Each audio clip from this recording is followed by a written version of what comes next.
Do you remember Star Fox Adventures? No, seriously, like, do you remember Star Fox Adventures? And I don't mean, like, do you just remember that, the game existed? I mean, do you remember Star Fox Adventures? Do you remember how it played, how it felt, what was in its soul? If you do, then awesome, great. You might agree with some things in this video. And if you don't, honestly, who the heck can blame you? Star Fox Adventures is one of those odd cases of a game where the story of how it came to exist often overshadows the actual game itself. Chances are you're familiar with the tale, but just in case for those out there who don't know, I'll give you a quick recap. Everybody's favorite once great company, Rareware, was developing a super ambitious game for the Nintendo 64. It was meant to serve as sort of the company's swan song for the system. The title was dubbed Dinosaur Planet, and it followed the adventures of a character named Crystal and Saber and their attempt to rescue Dinosaur Planet. The game would feature a super innovative system that allowed players to switch between the two characters and graphics unlike the world had ever seen before. Needless to say, it was going to be Rare's biggest adventure yet, and they had progressed quite far in development, so much so that they had even released concept art and musical tracks to the public. But all that changed one fateful day when Shigeru Miyamoto came to visit, the father of gaming. Miyamoto said, Saber, huh? Sounds a lot like Fox Mccloud, don't you think? That or he just noticed that the two looked similar. I can't remember. It was one of the two. The point is, Rare took this a bit too seriously. And by that I mean, it forced them to scrap most of their ideas and basically change the entire thing.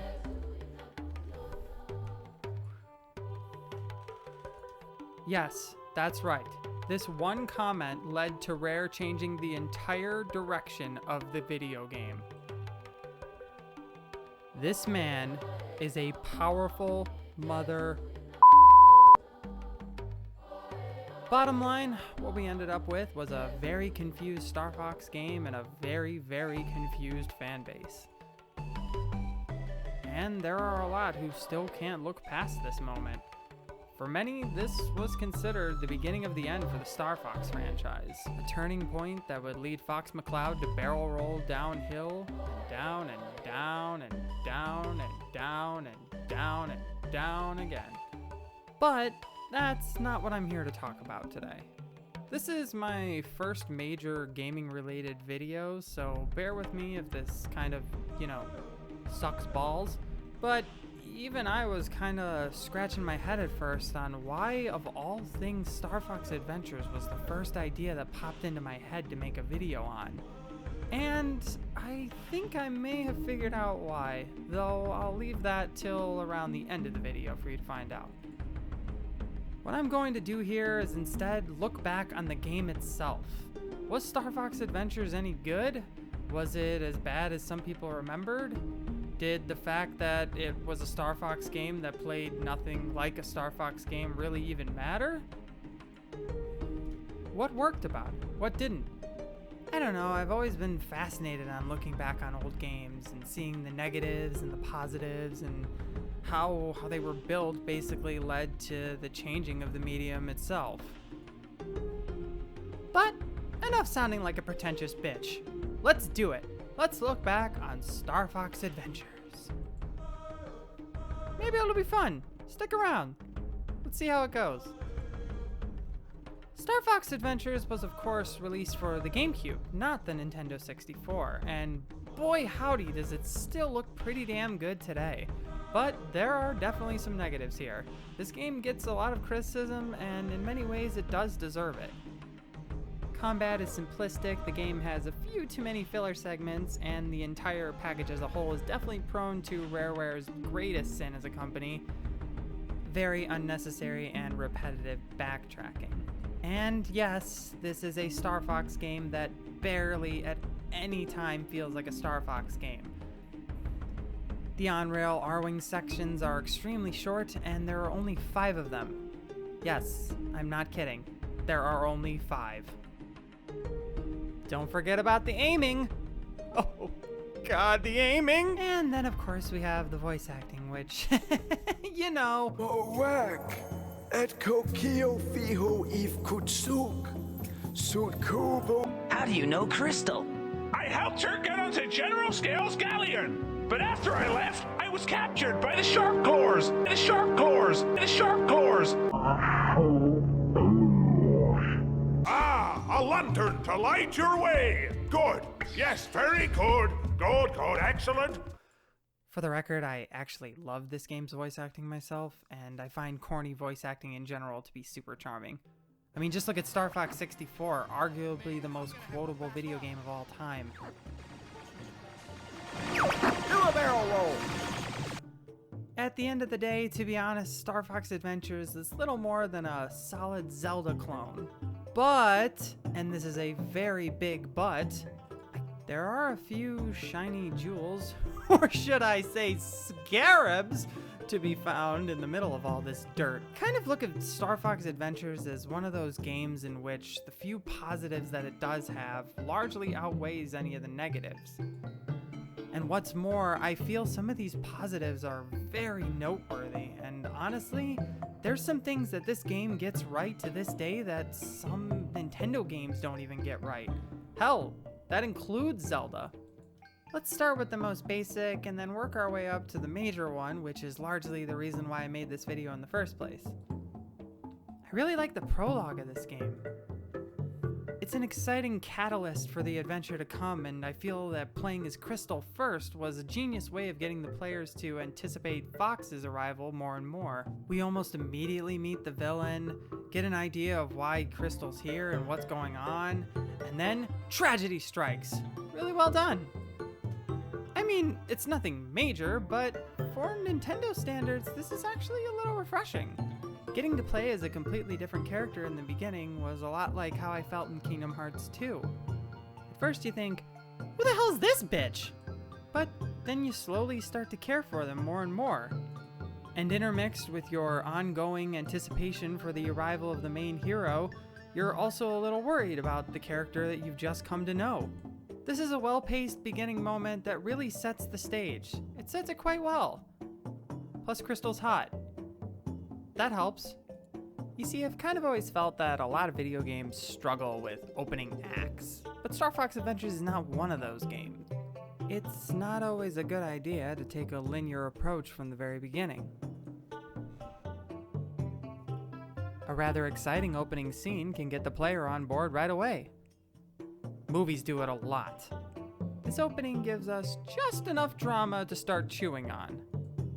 This character you've come to love is trapped, and then, as all hope seems lost,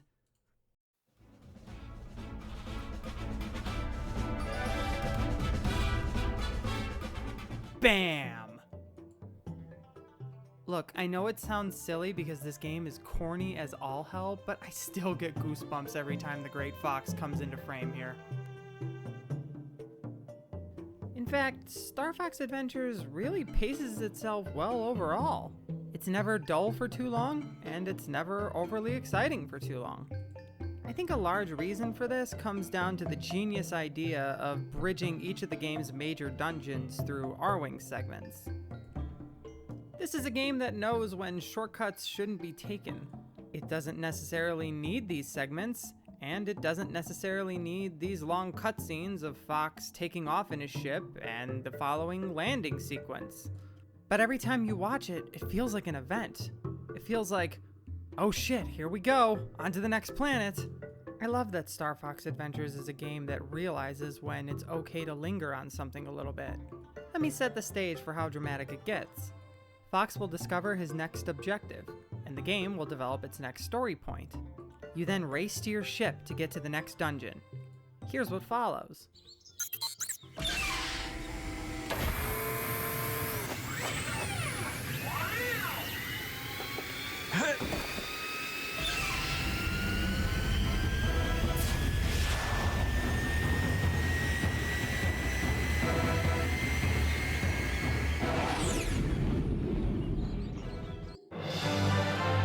Fly through 5 gold rings to open the gatekeeper's force field.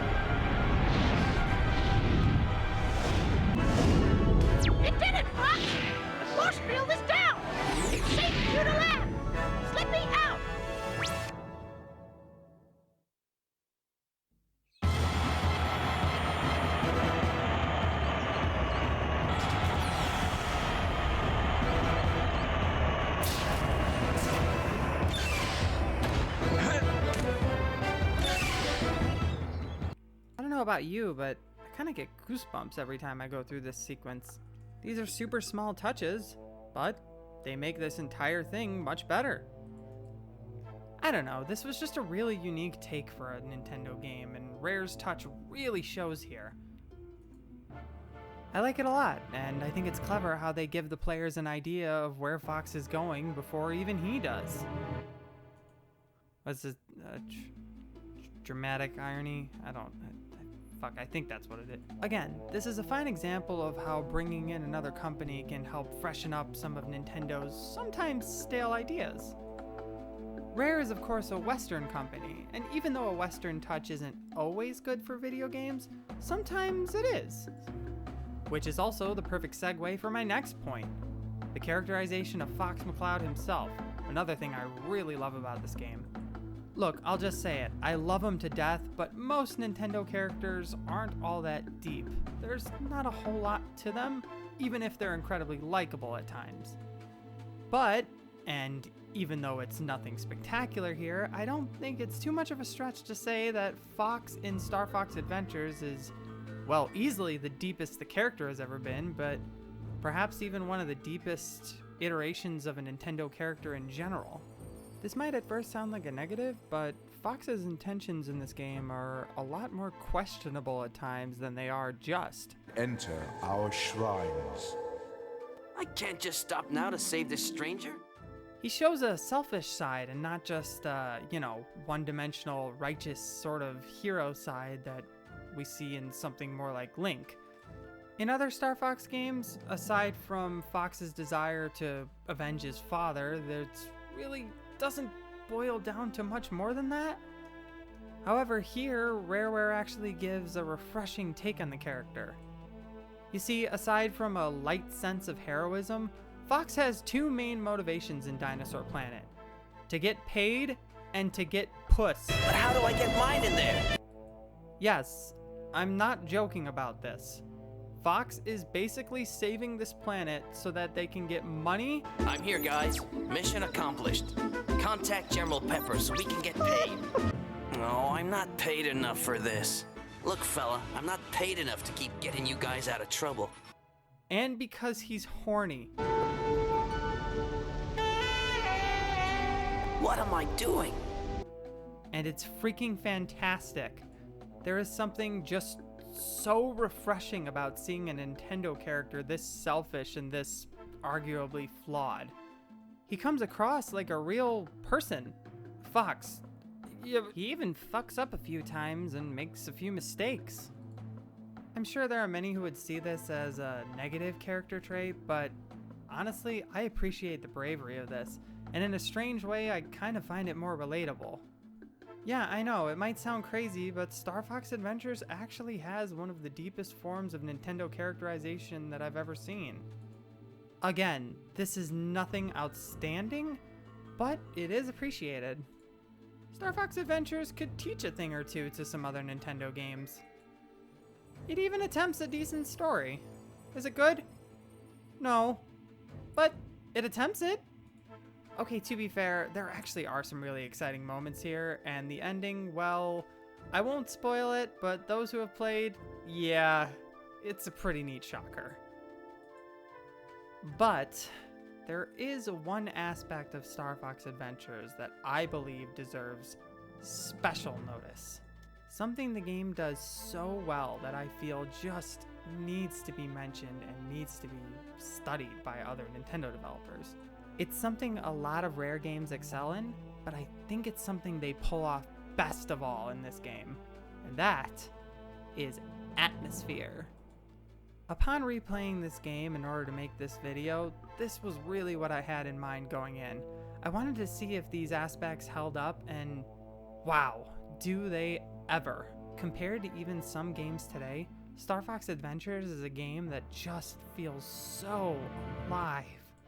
When you first step foot onto Dinosaur Planet, you really feel as though you've stepped into a living, breathing world. And that's especially impressive considering this was made on the GameCube. Of course, there are the obvious reasons for that. To my mind, David Wise has never made a less than stellar soundtrack, and that is definitely true here. Some of his best work is present in Star Fox Adventures. I especially love Thorntail Hollow at night.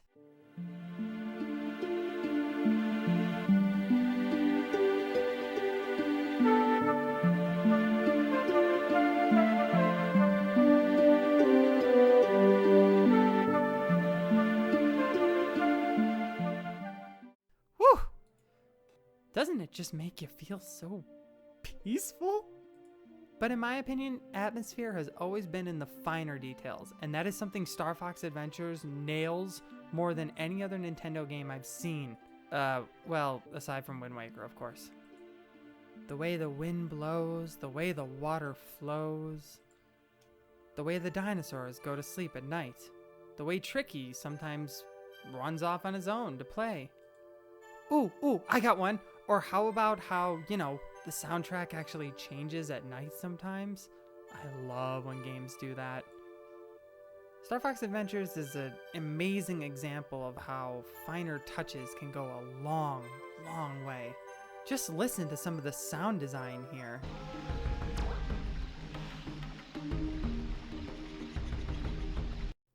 Some developers might just put in a soundtrack and call it a day, but listen to everything you can hear here.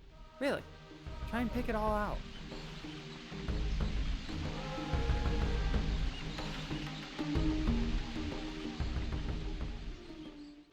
Various birds chirping, the water rushing, the steam of the bomb plants, the dinosaurs moaning. Sometimes you can even hear Tricky yawning. Honestly, I'm not even kidding when I say that Thorntail Hollow still gives me goosebumps to this day. Or how about this other example?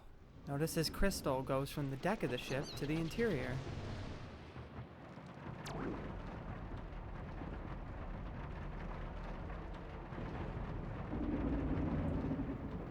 Notice the creaking of the ship, the way the rain sounds now as it's hitting the walls, but this time we can hear it from indoors. This next one is my personal favorite.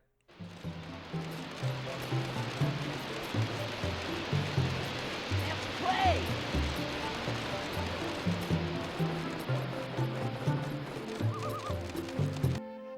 Okay, really, before I strip down and get naked, the bottom line is, it's just so immersive.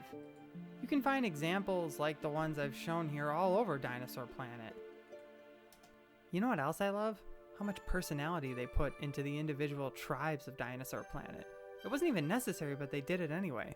For example, the Earthwalkers apparently don't get along with the Cloud Runners. He is an Earthwalker. I am a Cloud Runner. Our tribes do not see eye to eye.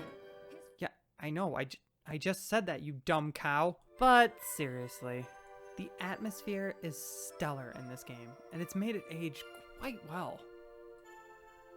I ultimately realized that this was why I wanted to make a video on this first. This always stuck out to me even as a kid, and I was always curious to see if other people felt the same way. I also just kind of think it's important to point out things like this. No game, except Chrono Trigger, is perfect. Some of them, like Star Fox Adventures, have a ton of flaws. But there's something really special about finding the one or two really great things that a game might do. Hell, even if that game at large sucks. It's never as simple as whether or not a game was good or bad, in my opinion at least. It's more about what it did right and what it did wrong, and how further games can learn from that. Star Fox Adventures is an excellent example of that. It's a game many Nintendo games can look to know what to do and what not to do. And maybe I'm a weirdo, but I love looking back and remembering that. I love being able to pick out just the few special things about a game. Thanks for watching. I know this was probably super sloppy for my first video, but maybe I'll get better. Or maybe this was so bad that you're all begging me in the comments to never do it again. Either way, if you did like this sort of thing and you'd like me to make more videos like it, not necessarily regarding Star Fox Adventures, let me know in the comments below. I'm definitely looking for inspiration, and I would love to continue this if you enjoyed it. Believe me, I am one opinionated slore, and I would love to talk more about some other topics. Also, since this is like my first real-time video, I have nothing really to whore out, so I'm just gonna kind of end it awkwardly now.